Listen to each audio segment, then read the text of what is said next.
In a quiet town, a barista named Kai discovers that every sneeze he hears sparks a peculiar melody that settles in his mind. He trains by counting microbeats between sneezes, shaping them into catchy tunes that light up the cafe and even the loud espresso machine dances.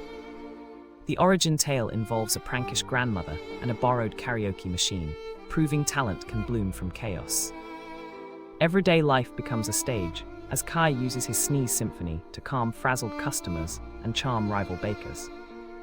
His gift turns awkward moments into shared laughter, turning a simple shift into an unforgettable, humming highlight reel.